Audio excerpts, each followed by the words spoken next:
안녕하세요. 저는 이제 기업에 오랫동안 몸담으면서 제가 몸담은 회사가 이제 삼류 기업에서 이류 이제 세계 1등 기업이 되기까지 현장에서 쭉 이제 경험을 했었는데, 그렇게 삼류 기업이 1등 기업으로 이제 도약하게끔 했는 그 기업의 이제 성장 모델이라는 것이 제품을 생산해서 판매하는 소위 상품 제조 수출형 그런 이제 성장 모델인데, 우리나라 대기업들이 대부분 다가 이제 같은 성장 모델을 가지고 있죠. 근데 이제 제가 현장에 있으면서 우리를 1등 기업으로 만들어준 그 성장 모델이 한계에 다다랐다라는 이제 느낌을 많이 받았어요. 그리고 또 우리나라 대표 기업들의 사업 모델을 곧바로 그 국가 차원으로 확장을 하면은 그게 이제 산업 정책이 되지 않겠습니까? 그렇다 이러면은 대표 기업의 사업 모델이나 또 국가의 산업 정책이나 전략이 다 같은 이제 궤를 가지고 있는데, 이러다 보니까 우리 기업도 그렇고 나라도 그렇고 지금의 성장 모델로서는 더 이상 이제 성장할 여력이 이제 없겠다 생각을 갖고, 그렇다면 새로운 성장 해법이 뭘까를 이제 항상 고민을 해오다가 그 연구했는 바를 토대로 해서 제가 한국 경제의 킹핀을 찾아서라는 책에 그 내용을 이제 적시하게 됐습니다. 뉴 패러다임 미래연구소의 박광기라고 합니다. 관세 협상이 단순히 무역 문제를 넘어서 국부 창출이 될 수 있다는 건 무슨 의미인가요? 지금 우리가 그 국부 창출을 하는 방법은 이제 두 가지로 우리가 대별해 볼 수가 있습니다. 하나는 상품 제조를 해서 수출해서 영업 마진을 챙기는 그게 이제 하나가 있고, 그다음에 두 번째는 주로 이제 건설 부분에서 해외에서 어떤 수주 경쟁을 해서 그게 뭐 플란트를 건설하든 아니면 뭐 도로를 건설하든 그런 해외 수주 경쟁을 통해서 수주를 받아가지고 건설을 해주고 거기 이제 공사비를 받는 그 두 가지가 이제 주로 국부 창출 방법인데, 제가 아까 개발도상국일 때 무역 수지 흑자에서 선진국이 되면은 이제 소득 수지와 서비스 수지로 국제 수지가 이제 선진화된다라고 말씀을 드렸지 않습니까? 그래서 그런 방향도 하나 있겠지만, 지금까지 우리가 상품 제조 수출을 통한 어떤 마진 이익, 또 해외 경쟁 수주 경쟁을 통한 건설에 대한 도급비,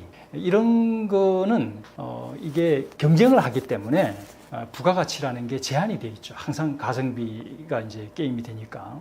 그런데 우리가 사실은 이 국제 수지가 선진화되면서 우리가 주목하고 있는 게 이제 투자 소득 쪽이 이제 강하단 말입니다. 우리도 이제 과거에 자본이 축적된 게 없을 때는 상품을 만들어서 팔아서 이제 우리가 돈을 벌어들였지만, 이제 대한민국도 이제 선진국이 되면서 어느 정도 자본이 많이 축적이 돼 있기 때문에 지금은 그 자본을 투자해서 수익을, 국부를 창출하는, 소위 대한민국도 이제는 투자 시대로 전환되고 있다는 거죠. 그렇다 이러면은 앞으로 우리가 투자 개발형 이익을 어떻게 우리가 확보할 거냐. 예를 들면 우리가 건설도 시행사가 있고 시공사가 있지 않습니까?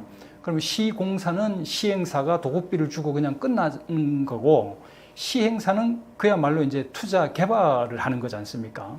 그런 것처럼 투자 개발형 이익으로 이제 우리가 국부 창출의 방법을 다원화를 할 필요가 있고, 그 다음에 이제 또 우리가 국부라는 것이 반드시 해외에서 나가서 우리가 뭔가를 사업을 벌여가지고 벌어들이는 것도 이제 국부지만, 해외에서 돈의 흐름이 국내로 들어오게끔 하는 것도 굉장히 중요하죠. 예를 들면 싱가포르라든지 뉴욕과 같은 그런 국제 도시들은 사실은 그 경제가 해외에서 들어오는 어떤 투자, FDI죠. 그런 투자. 그 다음에 또 해외에서 들어오는 글로벌 인재들이 주로 이제 관광객도 되겠습니다만, 그런 글로벌 자본과 인재가 모여가지고 거기서 이제 경제가 돌아가는 구조라는 거죠. 우리처럼 내수 소비에만 의존하는 경제가 아니라, 그렇다 이러면 우리가 어떻게 해외와의 연결성을 확대해가지고 해외의 자본과 FDI와 또 인재가 들어와서 국내 내수도 같이 일으키는 소위 글로벌 집적 효과 기반의 국부 창출로 우리가 옮겨가야 되는 거죠. 그것도 이제 하나의 국부 창출이라는 거죠. 우리가 밖에서 나가서 돈을 벌어들이는 것도 있지만 해외에서 돈 자체가 들어와서 내부에서 이제 국부가 창출되는 그 두 가지를 이제 다 말씀을 드리는 겁니다. 그 결론적으로 우리 관세 협상도 그렇게 국부 창출이 되게끔 유도하는 방향으로 관세 협상의 로드맵이 그려져야 된다. 특히 우리 그 대미 투자 금액 5천억 불이나 되는 투자 금액이 그렇게 연계가 돼야 된다라는 차원입니다. 미국에 진출하는 기업들이 정부 보증으로 돈을 싸게 빌릴 수 있다면 얼마나 큰 효과가 있을까요? 이거는 이제 우리가 강남에 아파트를 산다고 한번 생각을 해 보십시오. 강남의 웬만한 재력가가 아니라면 자기 돈을 100% 동원해가지고 아파트를 사시는 분은 많지 않을 겁니다. 대부분 다 뭐 전세를 끼든지 아니면은 은행에서 대출을 받아가지고 이제 레버리지를 일으켜가지고 강남의 자산을 확보를 하지 않습니까? 근데 우리가 미국을 보면 미국은 세계의 강남이라고 할 수 있거든요. 세계 경제의 수도인 미국이 강남인데 만약에 우리가 요번에 이제 우리가 3,500억 불 투자를 약속을 하면서 그 돈의 상당 부분이 이제 보증이라고 했다는 겁니다. 그럼 보증이라는 거는 우리나라 국가 채무에는 들어가지 않죠. 그렇다면 정부가 보증을 서서 우리나라 기업들이 현지에서 달러로 현지 금융기관들, 미국에 있는 금융기관이나 뭐 국제펀드 쪽에서 달러를 아주 저렴한 저리로 대출을 받아서 그것도 아주 장기간에 이건 국가가 보증해 주는 거니까 대한민국 정부가 그럼 우리나라 대기업의 신용으로 우리나라 뭐 중견기업, 중소기업들은 미국에서 금융기관에서 직접 융자를 받는 건 쉽지 않을 거예요. 그 자체 신용이 약하니까. 그렇지만 현대, 삼성, SK 같은 우리나라 대기업들은 글로벌 기업들은 국제 신용이 있기 때문에 미국에서 직접 돈을 현지에서 융자를 받을 수 있다는 거죠. 그런데 거기에다가 대한민국 정부가 보증을 서준다 이러면 훨씬 더 유리한 이자 조건으로 또 장기간 금액을 받을 수 있겠죠. 그럼 이런 걸 가지고 소위 세계의 강남인 미국에다가 아주 장기적으로 대한민국의 국부를 창출할 수 있는 자산을 확보하는 거죠. 뭐 그게 우리 공장 투자를 더 넓은 땅을 우리가 뭐 투자를 할 수도 있는 거고 또 미국의 조선소 아주 그런 조선소를 우리가 투자를 해가지고 그 조선소를 갖다 부흥을 시켜서 장기적으로 우리한테 국부 창출할 수 있게 한다든지 여러 가지 유용한 자산을 미국에 취득할 수 있는 레버리지로 국제금융을 우리가 일으킬 수 있다. 한국의 외환 보유고라든지 이런 환율 리스크의 영향을 덜 받으면서 이제 그게 이제 보증의 파워라고 보죠. K 신도시처럼 공장 옆에 도시를 같이 만드는 계획이랑 관세 협상이 만나면 어떤 시너지가 날까요? 이게 이제 아까 말씀드린 우리 국부 창출이 단순히 상품 수출 마진형에서 투자 개발형 마진으로 가야 된다라고 얘기를 했지 않습니까? 그럼 이제 투자 개발형이라는 거는 시행사처럼 그 투자 자체를 무슨 수주 경쟁을 해가지고 우리가 따오는 게 아니라 그래서 도급비만 받고 끝나는 게 아니라 우리가 그 투자 자체를 기획을 해서 제한을 할 수 있는 거죠. 그러면 경쟁을 안 해도 되는 거지 않습니까? 우리가 주도해가지고 이러이러한 사업을 이렇게 당신 나라에서 할 테니까 이거를 허용을 해달라라고 하면 이렇게 보니까 이게 자기 나라에 도움이 굉장히 되는 사업이니까 그렇게 해라라고 이제 오다가 떨어지겠죠. 이제 그런 개념인데. 우리가 미국에 어디든지 간에 대기업들이 투자를 갖다가 뭐 10조, 20조를 지금 한다고 하지 않습니까? 그렇게 투자를 하면 그 지역이 이 기업이 공장 하나만 들어서는 게 아니라 그 공장과 연관되어 있는 전후방 산업들이 다 부품 산업부터 해서 협력업체까지 같이 이렇게 생태계가 조성이 되죠. 클러스터가. 그럼 어떤 현상이 생기겠습니까? 아주 짧은 기간에 그 생산 단지를 중심으로 인구가 유입이 되겠죠. 5천 명이 됐던 몇만 명이 됐던 우리 뭐 국가 산단에 보면은 뭐 거의 수만 명의 인구가 모여가지고 그게 이제 산업 도시가 됐지 않습니까?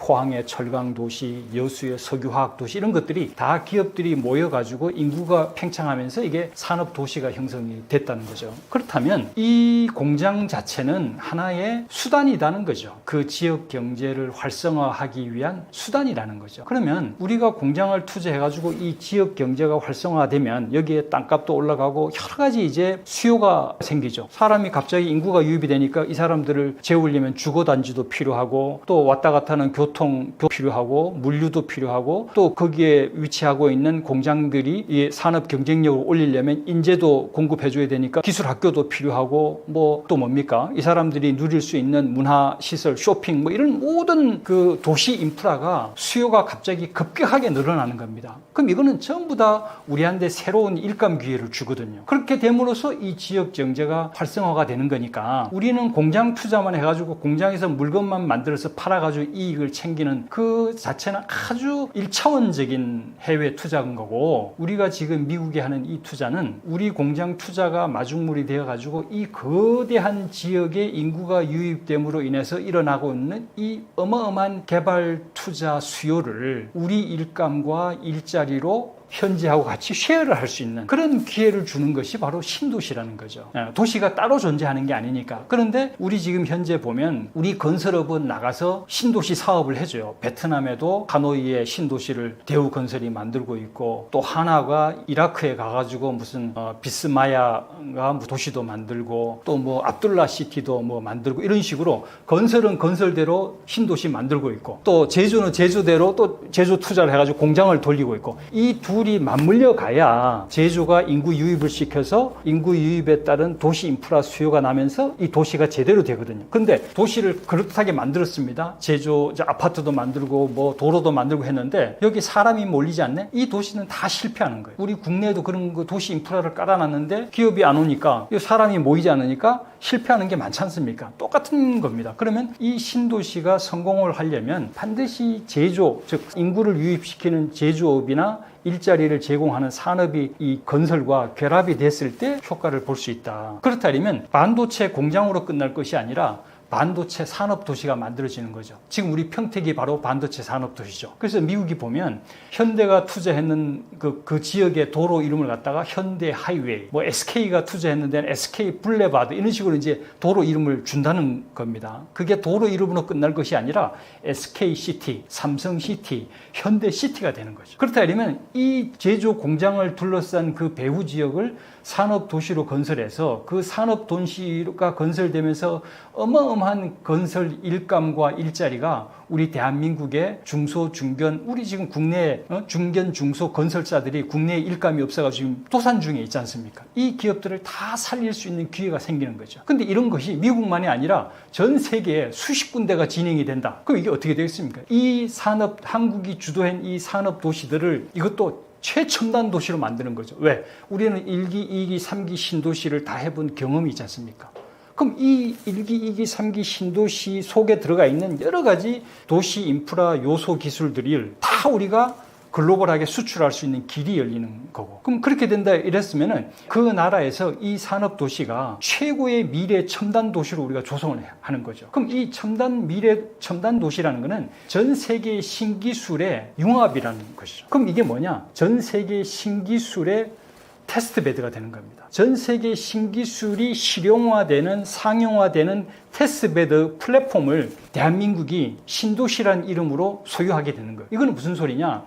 미국의 빅테크가 디지털 플랫폼이라는 것을 선점함으로 인해서 다른 선진국과 달리 지금도 그 선진국이 2%, 3% 고성장을 누리는 배경이 됐잖아요. 다른 국가들이 오프라인 시장에서 서로 경쟁을 할 때 디지털 온라인이란 새로운 시장을, 플랫폼을 장악하면서 미국이 앞서가는 거잖아요. 그러면 한국도 전 세계의 개발도상국, 또 선진국은 선진국끼리 이 신도시에 대한 수요가 어마어마하게 많습니다. 이 신도시를 최근까지 거대 규모로 공사해 본 데는 대한민국밖에 없어요. 그럼 우리가 전 세계의 미래 첨단 신도시 플랫폼을 대한민국이 선점을 한다 이러면 우리 제조 투자를 마중물로 해서 어마어마한 국내 일감과 일자리를 창출할 뿐만이 아니라 거기로서 일어나는 굉장히 장기적인 30년, 40년간의 투자 개발형 이익을 대한민국이 투자 소득 수지로 바꿔낼 수가 생기는 거고, 또 이 산업 도시들을 연결을 해버리면 어떻게 되느냐? 이게 EU 시장과 같은 대한민국 단일 시장이 될 수 있는 거예요. 지금 EU가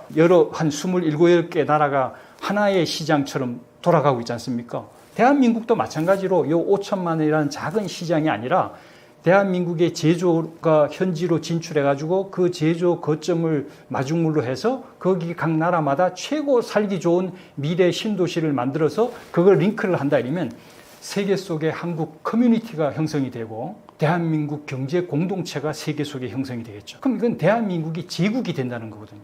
이번에 잘하면 미국뿐 아니라 다른 나라에도 경제특구 모델을 수출할 수 있는 건가요? 우리나라에 이제 아까 말씀드리기를 혁신 도시 같은 거를 뭘 만든다 이러면은 거기에 이제 기업들을 유치하기 위해서 여러 가지 이제 그 특혜를 주죠. 그랜트를 규제 프리존이다, 또 뭐 법인세를 갖다가 뭐 어떻게 해주겠다, 여러 가지 이제 그 혜택을 주는데 이게 이제 특구죠. 그래서 우리가 투자를 하는 해외 지역을 갖다가 그 정부하고 내고를 해서 우리 국내에서 특구화를 하듯이 한국 특구를 이제 받아내는 거죠. 받아내 가지고 거기에 비자라든지 세제라든지 규제 이런 것 쪽에서 이제 특별 그란트를 이제 받아내는데 지금 우리나라가 매년 한 2-3천 개 정도의 기업들이 해외로 나가고 있습니다. 근데 다 각자 도생으로 나가거든요. 그럼 뭐 베트남에도 한 뭐 100여 개 기업이 나갈 거고 미국에도 또 한 100여 개가 나갈 거고 전 세계적으로 한 2-3천 개가 나가니까 그럼 이 2-3천 개가 다 각자 도생으로 나가는데 미국에 나가는 우리 기업들은 텍사스로 한번 모이자. 그 다음에 폴란드로 나가는 기업들은 또 폴란드 어느 특정 도시나 이런 지역으로 이제 주로 앵커 기업이 나가는 폴란드 같으면 이제 방산이 주니까 그럼 방산 기업 중심으로 해서 이렇게 모이자. 이런 식으로 국가 단위로 그 지역에 나가는 우리 기업의 투자를 조직화를 시켜주면 그리고 그 조직화된 그 힘으로 그 반대급부로 상대국으로부터 특구화를 그란트를 얻어내면은 이거는 막강한 파워가 되는 거죠. 아까 제가 산업도시를 만든 그 밑바닥이 바로 여기서 특구화에서 만들어지는 거죠. 그렇다면은 예를 들면은 우리 지금 방산이 생태계를 만들고 있는 폴란드에 우리가 아주 거대한 이 한국 특구를 만들어 가지고 시작은 방산으로 시작을 했지만 방산과 관련되는 기자재라든지 여러 업체들이 다 같이 이제 조인을 하게 되고 또 그 폴란드 그 자체를 동유럽의 대한민국의 교두보로 할 수 있죠.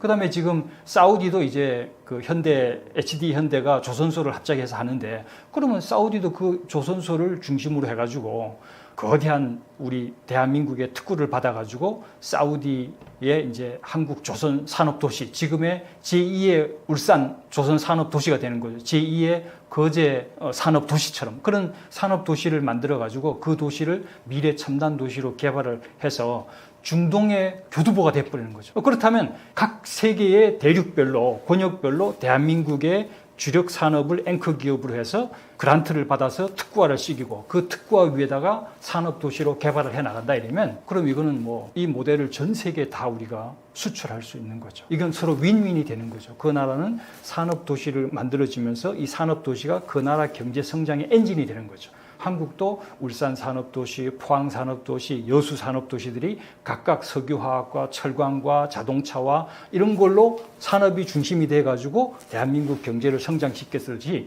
그 나라도 똑같은 과정을 밟을 수 있는데 그걸 대한민국이 주도할 수 있는 거죠. 관세 협상 성과를 국내 일자리랑 건설 경기로도 연결할 수 있는 방법이 있을까요? 앞서서 이제 그 경제 특구하고 신도시에서 제가 어떻게 해외 제조업 투자가 국내의 일감과 일자리로 연계가 되는가를 이제 말씀을 드렸지 않습니까? 그런데 단순히 일감이 연계되는 것뿐만이 아니라 지금 우리 대한민국의 가장 큰 경제 문제 중에 하나가 일자리 미스매칭입니다. 그거는 우리가 개발도상국일 때 지금 우리의 주력 산업들이 주로 제조 중심인데 우리 그 국민들의 수준하고 우리 산업이 일치해서 쭉 커왔죠. 그런데 우리가 이제 선진국이 되면서 우리 국민들의 지식 수준이 굉장히 고학력이 되면서 우리 사회는 지식 사회로 바뀌어졌다는 거죠. 그러면 사회가 개발 산업 사회에서 이 지식 사회로 바뀌어지면은 우리 국민의 일자리의 베이스도 지식 산업이 베이스가 돼야 되는 거지 제조 산업이 베이스가 돼서는 안 된다는 얘기입니다. 그래서 지금 청년들이 제조업에 잘 안 가려고 그러고 또 우리 국민들이 안 가려고 하니까 외국 노동자를 수입해가지고 우리 지금 제조업이 있는 산단, 산업단지들이 외노자 일터로 지금 바뀌고 있어요. 우리 국민 일터가 아니라 더 이상 우리 국민의 일자리를 제공을 못하는 거죠. 그 다음에 대한민국이 지금 어마어마한 잡 미스매칭으로 시달리고 있잖아요. 중소기업은 사람이 없어가지고 못 뽑고 그 다음에 또 우리 대졸 청년들은 지금 저 고학력 인력들 중에 잡을 찾고 있지 않는 사람이 300만이 넘는다고 그러죠. 그러면 지금의 우리 국내 산업 구조와 우리 이렇게 지식 사회로 바뀌어진 우리 사회 구조가 매칭이 안 되는 게 우리나라 경제 문제의 가장 큰 문제 중에 하나입니다. 그렇다면 우리가 이번에 관세 협상을 해서 이제 우리가 현지 미국에 투자를 하면서 국내 경제와 링크되게끔 이제 한다라는 그 의미는 제조업으로 보면은 대한민국의 산업의 생태계, 조선 산업, 철강 산업, 석유 화학 산업, 반도체 산업, 배터리 산업이 국내 중심의 산업 생태계가 형성되어 있는 것을 이게 글로벌로 미국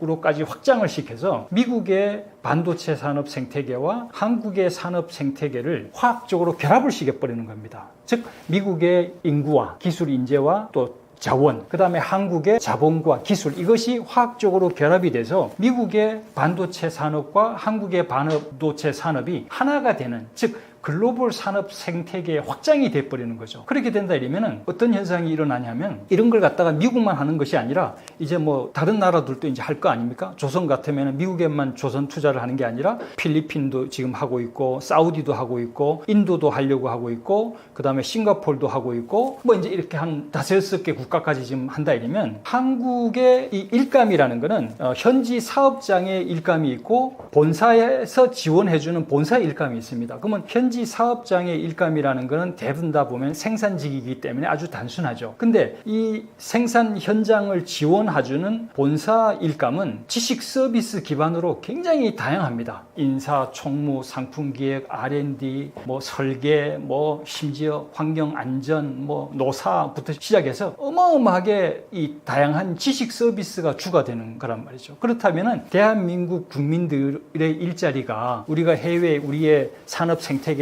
글로벌로 확장을 시켜버리면 대한민국 국민 일자리는 지식 서비스 기반의 본사 일감으로 바뀌어진다는 거죠. 그럼 이게 대한민국 일자리를 업그레이드하는 하나의 베이스가 된다. 그렇기 때문에 이번 우리가 미국의 관세 협상에 따른 우리의 투자들이 과거에 물건 팔아가지고 돈을 벌던 상품 제조 수출에서 정말 국내 경제와 연계될 수 있는 플랫폼으로 제가 통상 모델을 바꿔야 된다고 쭉 말씀을 드렸는데, 그 3가지가 이제 K 국가산단, 그 다음에 K 경제특구, 또 K 산업도시, 즉 이제 신도시, 이 3가지 플랫폼을 대한민국이 통상 모델을 이제 펼침으로써 과거 상품 제조 수출형은 이제 낙수 효과가 더 이상 없단 말입니다. 국내에 딱 현재 투자를 해버리니까. 새로운 낙수 효과 2.0 시대로 이끌 수 있는 그런 통상의 이제 밑바탕이 된다, 이런 거죠. 이번 협상과 투자가 한국 경제의 새 전성기를 열 수 있다고 보시는 이유는 무엇인가요? 앞서 말씀드린 건데, 우리가 마스가 모델을 이제 잘 이제 성공을 시키면 이 마스가 모델을 무한 복제를 할 수 있다. 각 국가마다 다 자기네들이 대한민국을 필요로 하는 아이젠다가 있기 때문에, 그런 차원에서 제2, 제3의 울산 산업도시, 포항 산업도시 같은, 철강 산업도시, 조선 산업도시 같은 걸 전 세계로 우리가 펼치면 피크 코리아가 아니라 그야말로 팍스 코리아나를 열 수 있는, 즉 지금 우리가 피크라고 얘기하는 게 결국은 상품 제조 수출로 인한 성장이 피크 아웃이라는 거니까, 마스가가 우리한테 새로운 성장 경로를 열어줄 수 있다. 그렇게 된다 이러면 우리의 전성기는 아직 오지 않았다. 이제부터 시작이다. 이제 이런 겁니다. 네.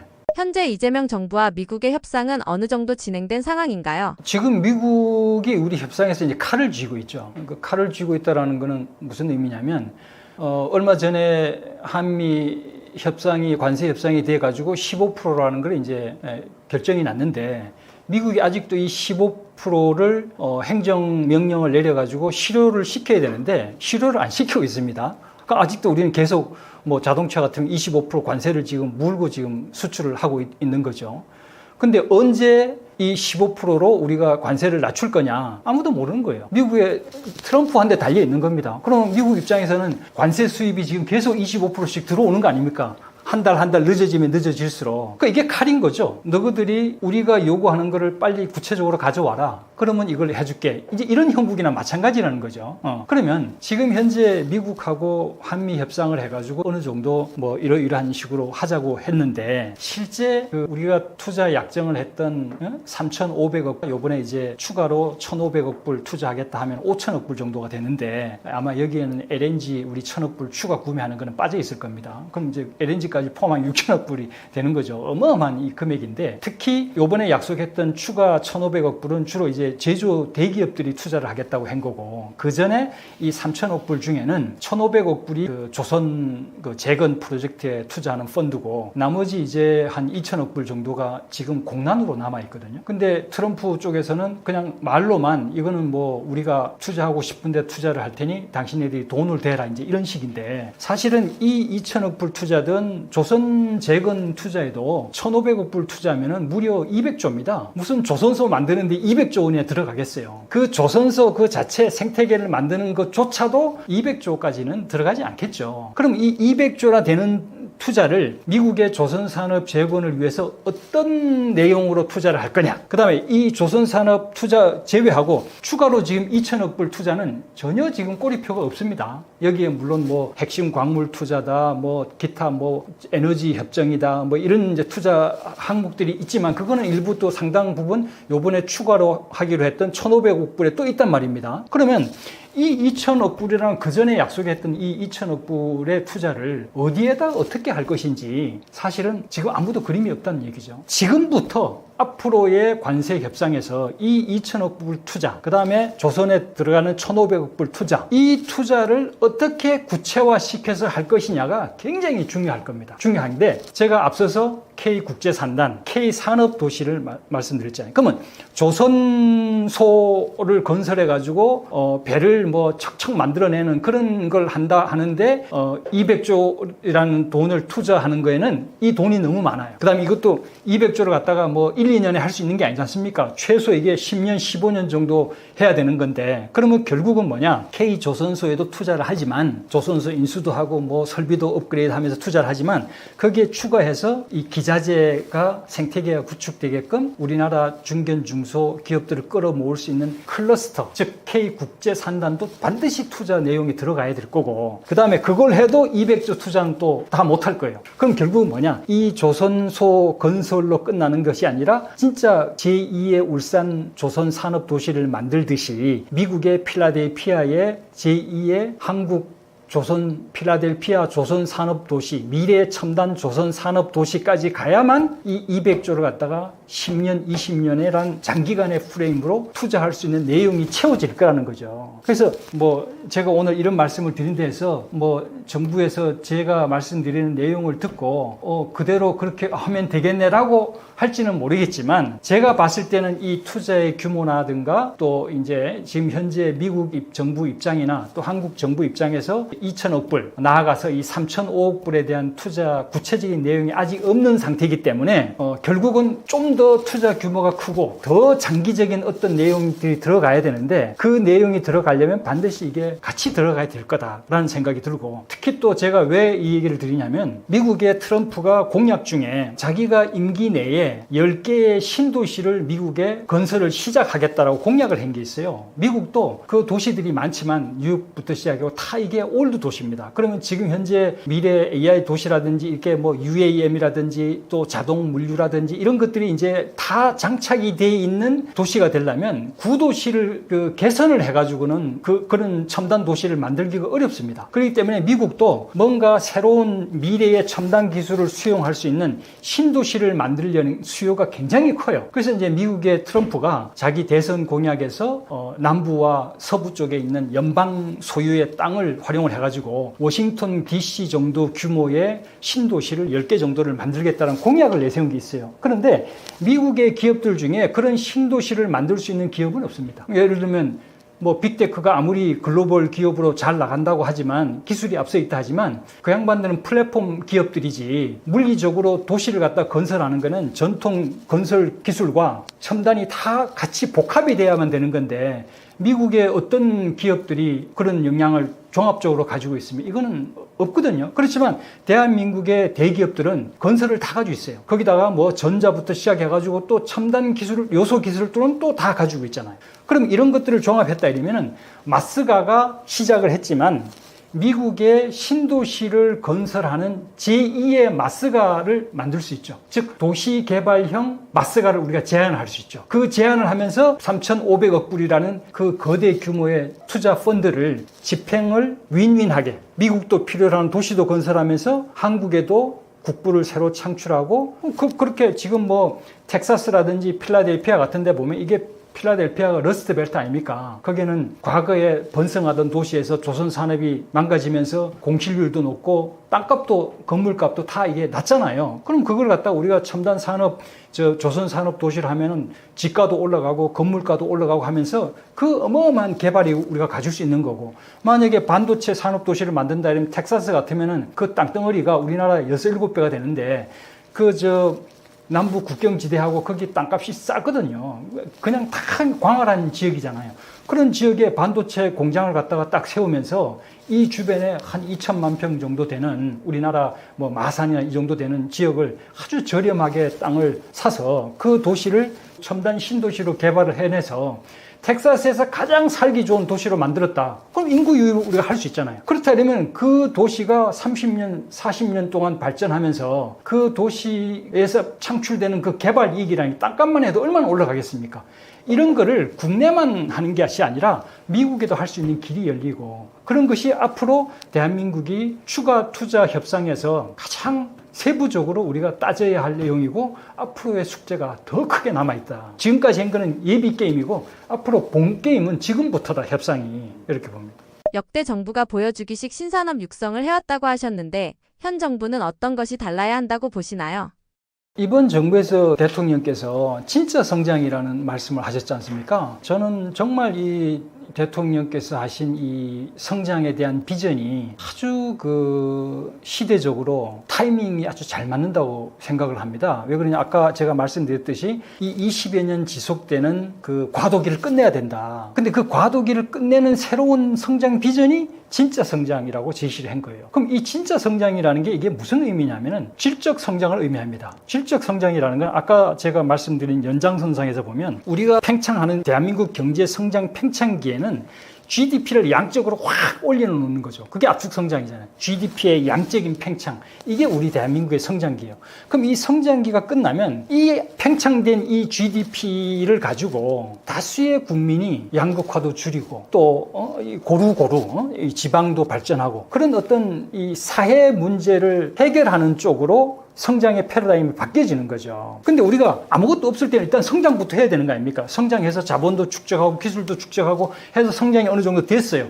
그럼 이 성장한 힘으로 이제부터는 이 성장 과정에서 뒤처져 있는 항상 선택과 집중이니까 뒤처져 있는 국민이 나오잖아요. 국민이 나오고 기업이 나오고 그게 이제 중소기업이 될 수도 있고 다수 서민층, 중산층 국민이 될 수도 있고 그럼 이런 사회 경제적 문제를 이 성장의 힘을 활용해 가지고 다 고루고루 이렇게 잘 살 수 있는 새로운 성장 기회를 얻게 하는 게 질적 성장이란 말입니다. 그럼 그 질적 성장이라는 건 무슨 성장이냐? 경제, 사회적 문제를 해결하는 성장인 거예요. 그럼 지금 현재 포항을 보십시오. 포항이 엊그저께 무슨 뉴스에서 다큐멘터리 비슷하게 나왔는데 철강 도시 포항이 죽어간다. 여수 석유화학 산업 도시가 죽어간다. 그러면 지금 현재 포항이라는 철강 도시, 석유화학 도시라는 여수 경제가 망가지고 거기서 자영업이다 뭐다 지금 메인 산업이 죽으면서 다 지금 죽어가고 있는데 이걸 어떻게 해결할 거냐? 과거에는 이걸 해결할 수 있는 힘이 없었어요. 근데 지금 우리는 그걸 해결할 수 있는 힘과 기술과 자본이 있다는 거죠. 그럼 이걸 해결하는 것이 질적 성장의 진짜 성장인 것이지 무슨 10대 신산업을 육성하겠다 또 무슨 뭐 13대 무슨 첨단 산업을 육성하겠다라는 것은 과거의 성장 팽창기 때 우리가 선택과 집중해서 어떤 특정 산업을 육성해가지고 거기서 이제 그 산업에서 얻어진 부로 고루고루 나눠주겠다는 건데 아까 제가 말씀드렸죠. 이미 추격 경쟁은 끝났다고. 첨단 산업은 당연히 해야 되는 거고 첨단 기술은 당연히 해야 되는 겁니다. 이거는 우리 민간들이 이미 어느 정도 기업들이 선진국 수준에 와 있기 때문에 그 정도의 역량들이 있어서 정부는 그걸 잘 넛질을 해주면 되는 거예요. 뒤에서. 정부가 그걸 앞장서서 손을 들고 나갈 필요는 없다는 거죠. 그렇다면 대통령께서 말씀하신 그 진짜 성장을 구현을 하려면 현재의 경제 문제를 해결할 수 있는 즉 우리 축적된 경제 역량을 활용해가지고 부가가치를 창출할 수 있는 그러니까 성장이라는 것은 시장과 기술의 매트릭스라는 겁니다. 그러면 시장이라는 것은 우리가 미국만 시장이 아니잖아요. 세상에 널려있는 시장입니다. 그러면 거기에 기술이라는 것도 첨단 기술과 신기술만 기술이 아닙니다. 아까 제가 패스트 팔로우로 축적해왔던 이 어마어마한 지금 완성된 기술이 있잖아요. 이 기술을 어느 시장에다가 활용해서 사업장을 만드느냐에 따라 그래서 거기서 일감과 일자리를 만들어내느냐의 게임인 거죠. 성장이라는 거는 성장의 실체는 뭐냐? 일감과 일자리를 만들어내는 것이지 첨단 기술을 갖다가 이렇게 세우는 게 그건 그 다음이라는 거죠. 왜? 첨단 기술이 이렇게 해서 그 첨단 기술이 글로벌 경쟁력이 입증이 돼서 글로벌 사업장을 만들어서 거기서 제품과 서비스가 나올 때 성장이 되는 거잖아요. 마찬가지로 그거와 마찬가지로 지금에 있는 기술을 가지고도 세계 시장으로 나가서 사업장을 일으키면 지금 대한민국이 가지고 있는 국민들의 중산층 국민들 소수 엘리트들이 첨단 산업 기술을 가지고 있다면 일반 국민들이 가지고 있는 저위 기술, 중위 기술은 개발도상국이나 중견국 이런 국가에 나가서 그 나라가 필요로 한 마스가를 하면 그게 다 필요한 기술들이라는 거죠. 근데 우리는 그 기술들을 써먹지 않고 그 숙련된 기술을 가진 베이비 부모들이 은퇴하고 전부 다 지금 무슨 놀고 있게끔 만들고 또 그렇게 사업장을 만들면 거기에 어떤 외국어가 되고 글로벌 감각이 있는 우리 청년 대졸 인력들이 같이 나가서 백오피스 일을 할 수 있는 그런 일자리 기회가 있는데 그 국내에서 공장 쪽으로만 바라보고 있으니까 우리 청년들이 안 가니까 그 고학력 대졸 인력들이 놀고 있고 그런데 우리는 첨단 산업을 가지고 성장을 하겠다라고 하는 게 제가 볼 때는 어폐가 있을지 모르지만 이거는 AI로 뭘 경제를 확 살리겠다 다시 성장을 하겠다 이거 그전에 다 해보던 거 아닙니까? 디지털로 뭘 하겠다 이거야말로 보여주기식 가짜 성장 아니냐는 거죠. 그러면 대통령께서 이런 진짜 성장 비전을 제시를 했으면 그 정책 입안자들은 정말 우리 사회가 지금 당장 문제를 겪고 있는 다수 국민들, 중산층, 서민층, 지방에 있는 전통 산업의 사업장들, 그 산업 도시들이 내려앉고 있는 것을 기존에 있는 역량을 활용해 가지고 글로벌하게 사업장을 만들어서 일감과 일자리를 창출해서 그 당면한 사회 문제를 해결할 수 있는 성장. 이게 진짜 성장의 실체다라는 거죠. 첨단 산업과 기존 산업을 함께 키우는 투트랙 전략은 왜 필요한가요? 제가 지금까지 말씀을 드리면 그러면 첨단 산업은 뭐 하지 말라는 거냐, 첨단 산업은 중요하지 않다는 거냐, 전혀 그렇지 않습니다. 그러니까 우리가 첨단 산업은 반드시 육성하되 그거는 국가 성장 전략, 국가 산업 정책의 한 부분이면 분명합니다. 또 우리가 선진국이 됐으니까 하이테크 산업 국가를 지향하는 것도 당연히 우리 국가의 산업 정책의 방향은 맞죠. 지향점은 맞죠. 그러나 그와 동시에 우리 국민 고용을 현재 일감과 일자리를 주는 95% 국민과 기업의 기존 산업, 이 기존 산업을 어떻게 다시 살려낼 거냐, 이게 굉장히 중요하다는 거죠. 그리고 우리가 뭔가 한 단계 위로 도약을 하려면 허공에서 뛰어오르는 게 아니지 않습니까? 계단을 오를 때도 항상 우리가 밑에 계단을 밟고 올라가잖아요. 이게 디딤돌이 돼야 한 단계 위로 올라갈 수 있는 거지. 이 밟는 이 디딤돌이 뭐냐? 기존 산업이거든요. 그걸 뭐 전통 산업이라고 얘기해도 되겠지만 지금 반도체나 배터리나 이런 건 사실은 기존 산업이죠. 이미 우리가 해오던 산업이니까. 그 허공에서 우리가 점핑을 하는 게 아니다. 이 기존 산업이 단단한 바탕 위에서 우리가 첨단 산업으로 갈 수 있는 여력이 생긴다는 거죠. 예를 들면 지금 첨단 산업을 하고 지금 석유화학 산업이 어렵습니다. 석유화학 산업이 어려우니까 뭐라고 얘기들을 하냐면은 공장 설비를 줄이고 통폐합해서 감축을 하고 우리는 앞으로 고부가 스페셜티 쪽으로 우리는 나가야 된다. 그럼 그게 하루아침에 되는 게 아니지 않습니까? R&D 투자를 해가지고 돈이 들어간다는 문제죠. 그러면 첨단 산업을 키우는 데는 기본 바탕이 기존 산업이 캐시카우 역할을 해줘야만 되는 거예요. 그리고 그 첨단 산업이라는 것도 기존 기술과 연관성이 있을 때 우리가 비교 우위가 있어가지고 그 첨단 산업을 더 경쟁력 있게 갈 수 있는 것이지, 기존에 우리가 축적된 기술하고 아무 연관이 없는 걸 갖다가 저게 미래에 돈 되는 사업이다, 우리도 같이 뛰어들어서 한다? 이건 쉽지 않다는 거죠. 그래서 첨단 산업에서 잘하기 위해서라도 기존 산업을 같이 키워야 되는 투 트랙 전략이 필요한 거죠. 그럼 예를 들면 이번에 마스가가 있는데, 마스가라는 게 전통 조선 산업만 우리가 뭘 하는 거냐? 그게 아니죠.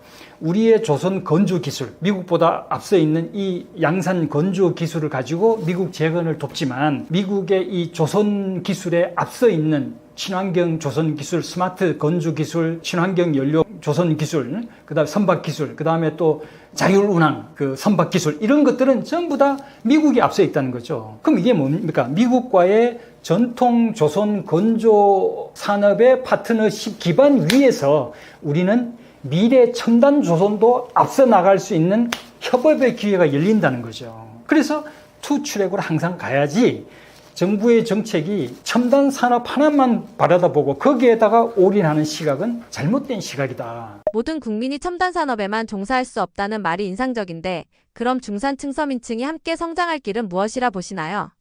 이것도 이제 첨단 산업을 우리가 아까 제가 말씀드렸듯이 주로 첨단 제조를 우리는 얘기를 하고 그 첨단 제조도 아주 독보적인 그 독특한 어떤 지식 기반의 예를 들면 뭐 바이오 생화학 뭐 제조를 한다. 유럽의 그 뭐 스위스라든가 이런 기업들처럼 그런 기업들은 사실은 제조업이라도 우리 한국 제조업하고는 다르죠. 제조업을 크게 대배를 해버리면 공장단의 효율에서 이익을 주로 생기는 제조업이 있고 이게 양산 제조업이죠. 그 다음에 공장단이 아니라 이 R&D 단, 이 소위 말하는 브랜드, 프리미엄, 우리 명품 산업, 이태리, 프랑스의 명품 산업들은 같은 제조업이죠. 그렇지만 공장 효율에서 공장은 다 아웃소싱 해버리잖아요. 여기서 이익이 나는 게 아니라 이 브랜드 프리미엄, 이 여기에 문화에 대한 어떤 자산 이런 것들이 난단 말이에요. 그러면 제조업을 크게 대배를 해 봤을 때 한국의 제조업은 지금 양산 제조업이에요.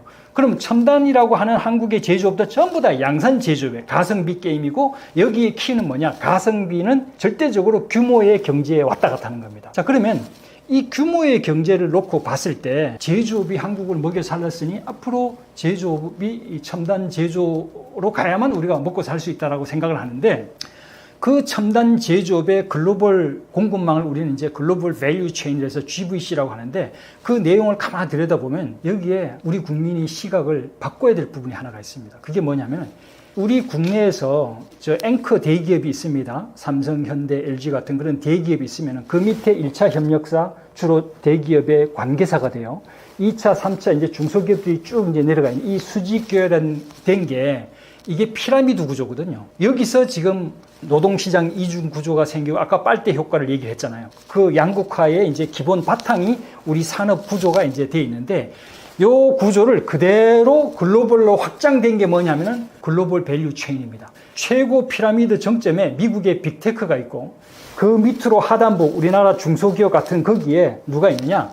중국, 대만, 일본, 한국이 소부장을 가지고 뿌리 산업을 가지고 싸우고 있어요. 그래서 세계에서 제조 2대 강국이라고 하는 한국과 일본이 왜 OECD 최저 생산성 국가일까요? 그 이유가 있는 겁니다. 그러면 이건 메인은 아까 제가 빅테크 얘기를 했죠. 피라미드 최상단에는 같은 제조업이라도 애플만 해도 아까 제가 제조업 얘기했던 브랜드와 이런 프리미엄 공장에서 이익이 나는 게 아니라 이런 쪽이 이익이 나는 거고 그 밑에 하청업체 즉 부품 기지창 역할을 해주는 게 대한민국의 제조업이라는 겁니다. 그럼 이렇게 본다 이러면 대한민국이 왜 생산성이 지금 이렇게 전 OECD에서 이렇게 최하위 수준까지 와 있느냐. 제조업을 제조 강국이라고 자랑할 것이 아니라 우리 나름대로 독자적인 글로벌 밸류 체인을 만들어서 즉 대한민국의 전 제조 산업의 생태계를 글로벌로 확장시켜서 우리도 이 제조업의 스마일 커브상에서 R&D라든지 또는 고부가가치 영역으로 옮겨가야만 우리의 생산성도 베이스 캠프가 올라가니까 올라간다. 이제 이런 관점에서 이제 보는 거죠. 그렇게 됐을 때 우리 중산층, 서민층들도 현지를 지원해주는 본사 일감 기반의 고부가치 영역으로 지식 서비스 쪽으로 일감의 일자리가 바뀌는 기회가 이제 생겨난다. 이제 이런 거죠. 저성장 저출생 기후변화 같은 위기 속에서도 새로운 성장 동력을 만들 수 있는 킹핀 산업은 무엇이라고 보시나요? 지금 우리 산업이 처한 가장 큰 위기가 그 중국의 물량 공세, 중국 산업의 이제 추격이고 지금 이미 많은 부분에서 한중 기술 역전 현상이 이제 일어나고 있습니다. 그러면은 그 중국의 파워의 근본이 그 거대한 14억이라는 내수 시장에서 나오는 규모의 경제라는 겁니다. 그럼 그 규모의 경제를 가지고는 우리가 개별 산업이나 개별 기업 차원에서는 중국의 규모의 경제를 절대 이길 수가 없어요. 그러면 결국은 우리는 앞으로 뭘 어떻게 중국하고 맞서야 되느냐 하면은 우리는 산업과 산업 간의 융합, 기업과 기업 간의 융합, 국가 단위의 융합으로서 승부를 해야 이 중국 규모의 경제에 맞설 수가 있다는 거죠. 그럼 여기에 뭐가 필요하냐면 국가 단위 기업가 정신이 필요한 거죠. 국가 단위로 어떻게 융합을 할 거냐. 예를 들면 이런 겁니다. 우리가 집을 하나 짓는 거하고 마을을 하나 건설하는 거하고는 전혀 다릅니다. 집이라는 거는 하나 짓는다 이러면 건설사 한 개 기업이 집을 하나 짓겠죠. 그러나 마을을 건설한다 이러면 건설사 혼자 들어가서는 될 일이 아니지 않습니까? 거기에 여러 가지 전력 인프라도 넣어야 되고 뭐 각종 이제 이게 모든 것이 이제 그 전체 토탈 인프라가 이제 만들어져야 되는 건데 이거는 한 개 기업이나 한 개 산업이 동원돼서 할 수 있는 건 아니죠. 그렇지만 마을이라는 것을 만들 수 있는 거는 그런 사업을 기획할 수 있는 거는 뭡니까? 이 산업과 기업을 갖다가 융합할 수 있는 국가 단위나 또는 이런 업종들을 다 가지고 있는 글로벌 대기업이나 할 수 있는 거지 개별 기업이나 개별 산업이 할 수 있는 게 아니라는 거죠. 그럼 우리가 마스가를 해가지고 조선소를 건설하는 것뿐만이 아니라 조선 산업 도시를 만든다 이러면 하나 조선소가 혼자 할 수 있는 게 아니라면 여기에 건설이 같이 들어가서 또 해야 된다는 거죠. 그런 식으로 그럼 이렇게 집을 만드는 게 아니라 집이라는 건설 사업을 기획하는 것이 아니라 우리가 마을이라는 건설 사업을 기획을 하면 집을 건설할 때는 중국의 집 건설사하고 싸움을 해야 됩니다. 그럼 우리가 이길 확률이 많지 않아요. 그렇지만 마을이라는 걸 건설을 한다. 그럼 여기에는 여러 업종과 기술이 복합이 되기 때문에 국가 단위로서 기획을 해가지고 이런 사업장을 만들면 더 많은 다수의 기업과 다수의 국민들이 조인할 수 있는 참여해서 성장 기회를 얻을 수 있는 게 만들어지겠죠. 집 하나를 만드는 데는 그만큼 참여하는 기업과 국민의 일자리가 제한이 되겠죠. 그럼 이렇게 앞으로는 우리가 중국의 대규모의 그 경제와 경제의 규모와 경쟁을 하려면 얼마나 더 대규모의 이 사업장을 기획해내느냐. 이걸 더 확장을 시켜가면 결국은 국가 단위의 기업가 정신을 한다. 중국의 개별 산업과 개별 기업이 하지 못하는 것을 한국의 융합 경쟁력으로 국가 단위 기업가 정신을 발휘해가지고 해야 된다. 그럼 이게 무슨 소리냐면 이제까지는 정부가 개별 산업과 개별 기업이 커오는 것을 뒤에서 정책 자금도 되고 이렇게 넣지 하는 역할을 했다면 이제부터는 기업 단위, 산업 단위에서 할 수 없는 국가 단위 융합 기회를 발굴해내서 그것을 사업화시켜서 더 많은 우리 산업과 기업이 같이 참여해서 일자리와 일감을 만들 수 있는 그런 국가 단위 융합의 주체가 돼야 되는 게 새로운 국가 정부 정책의 2.0이 돼야 되는 거죠. 그럼 이렇게 본다 이러면 지금 말씀하신 저성장, 저출생, 기후변화 같은 여러 이제 대한민국이 지금 국가 위기에 복합 위기에 처해 있는데 이 복합 위기를 돌파를 하려면 이런 위기들이 전부 다 하나같이 연결이 돼 있습니다. 이건 다 아시죠, 그렇죠? 양극화 문제와 청년 일자리, 노년 일자리, 균형 발전 이런 것들이 따로따로 존재하는 게 아니라 이게 다 우리나라의 경제, 사회 큰 흐름 속에 전부 다 연결이 돼 있기 때문에 이 연결이 돼 있는 거를 각자 균형 발전 대책, 양극화 대책, 청년 일자리 대책 따로따로 처방으로 해결을 할 수가 없는 거예요. 그럼 이게 국가 단위로서 하나를 때려가지고 나머지 볼링처럼 9개의 핀을 다 해결의 물꼬를 할 수 있는 그런 5번 킹핀을 찾아야 되는 거예요. 그럼 이 5번 킹핀이 뭐냐? 이게 바로 대한민국의 새로운 돌파구가 되는 거예요. 그럼 그걸 아까 제가 처음 말씀드렸던 대로 다시 돌아갑니다. 오늘 우리 국민의 삶은 대한민국 안에서 이루어지는 게 아닙니다. 국제사회 속에서 이루어지는 거예요. 즉 대한민국 국민의 삶이 국제사회의 변화라는 그 맥락을 철저하게 통제를 받습니다. 우리가 종속 변수, 국내가 대외 변수에. 그렇다면은 우리가 국내에 맞닥뜨린 문제들을 해결하려면 국제사회 변화 속에 그 변화를 읽고 우리의 현 위치가 어디 있는지를 읽고 안으로 들어와서 국내 문제를 어떻게 해결해야 되겠다는 게 문제 해결의 순서인 거예요. 밖을 보지 않고 안에서만 해법을 찾으려면 절대 해법이 나올 수가 없다. 그러면 대한민국의 현 위치가 뭐냐? 아까 말씀드렸듯이 30년 동안 압축 성장해가지고 이 경계 위치에 와 있는데 이 경계 위치에서 대외적으로는 기술 브리징 역할을 요구받잖아요. 그렇죠? 제가 기술 브리징 역할이 뭐라는 거는 아까 말씀드렸잖아요. 그렇죠? 근데 대내적으로 보면 또 무슨 문제가 있냐? 이 압축 성장을 하면서 대한민국의 산업 구조와 기업 생태계는 초과밀 구조를 형성하고 있습니다. 그게 자동차 부품 업계가 됐든 자영업 프랜차이즈가 됐든 뭐 이발소 그 자격증을 가진 사람이 됐든 대한민국은 이 압축 성장을 하면서 우죽순격으로 관련 산업들의 생태계가 늘어나가지고 세계 최고의 과밀 구조를 형성했어요. 그 과밀 구조가 과거에는 우리가 낙수 효과로 우리 수출이 막 늘어나니까 다 먹여 살렸습니다. 일감과 일자리가 국내로 들어오면서. 그래서 막 우후죽순으로 컸죠.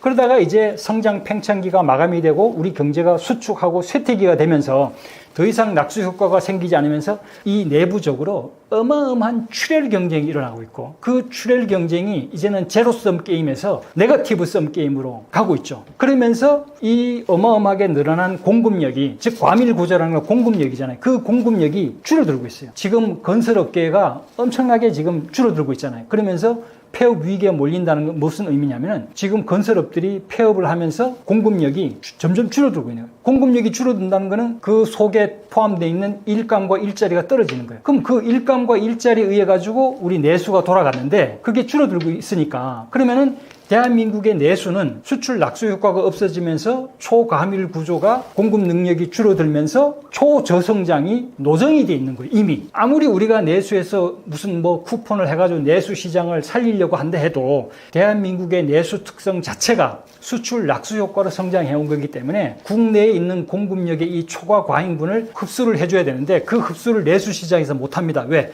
이 공급 과잉력이 전부 다 수출에 의해서 형성된 거기 때문에. 그러면 이 공급 과잉력을 해소할 수 있는 출구가 있어야만 되는데, 그 출구가 뭐냐? 마스가와 같은 해외 시장이라는 거죠. 그럼 그 해외 시장에 우리의 초과된 공급 과잉력을 한 30% 정도만 밖으로 빼내면 국내가 굉장히 원활하게 돌아가죠. 그 초과 공급력 한 30% 정도 빼낸 걸 갖다가 어디에다 활용하느냐?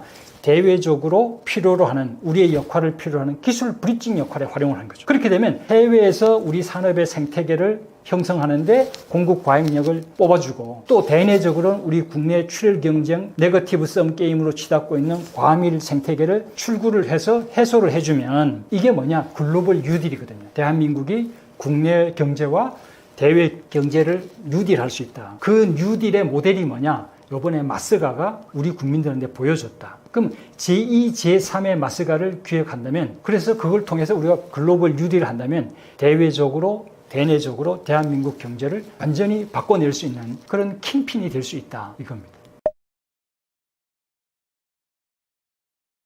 최근 제가 새로운 어떤 성장 해법을 제가 몸담았던 기업을 위해서나, 또 지금 기업의 사업 전략이 결국 이제 국가적으로 확장을 하면 이제 산업 전략이고 산업 정책이 되는데, 그걸 바꾸는데 좀 일조를 했으면 하고 이제 책을 출간을 한 거고, 제가 이제 마지막으로 하나 드리고 싶은 말씀은, 제가 이런 얘기를 쭉 들으면, 야, 그 산업 공동화, 국내는 그럼 공동화 되는 거 아니냐? 우리 기업이 밖으로 나가면, 이런 우리 사회 통념이 굉장히 강고합니다. 근데 제가 아까 앞서 말씀드린 것처럼 선진국 함정이라는 게 결국은 후발국, 중국과의 경쟁 구도에서 벗어나지 못하면 우리가 선진국 함정에서 벗어날 수가 없다. 그게 벌써 11년째다. 이렇게 이제 말씀을 드렸는데, 이 선진국 함정에 즉 빠져 있다라는 그 대상, 즉 그 경쟁 구도의 대상이 뭐냐면은 제조업입니다. 우리 중국하고 지금 제조업을 경쟁하는 거거든요.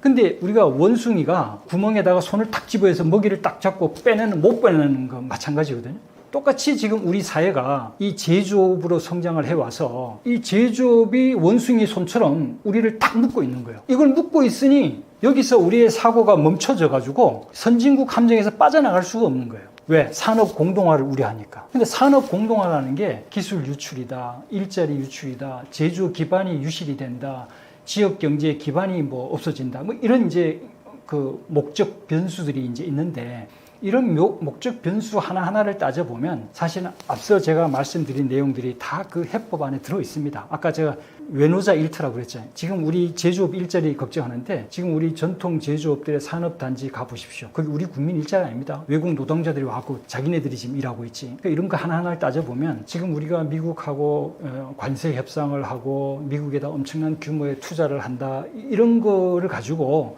야, 그럼 우리 국내는 어떻게 하냐고 미국 트럼프를 비난하고, 또 해외로 나가는 이 기업들에 대해서 네거티브하게 생각하고, 이게 우리가 하고 있는 이 산업이나 기업의 사업이라는 건 전부 다 환경 적응업입니다.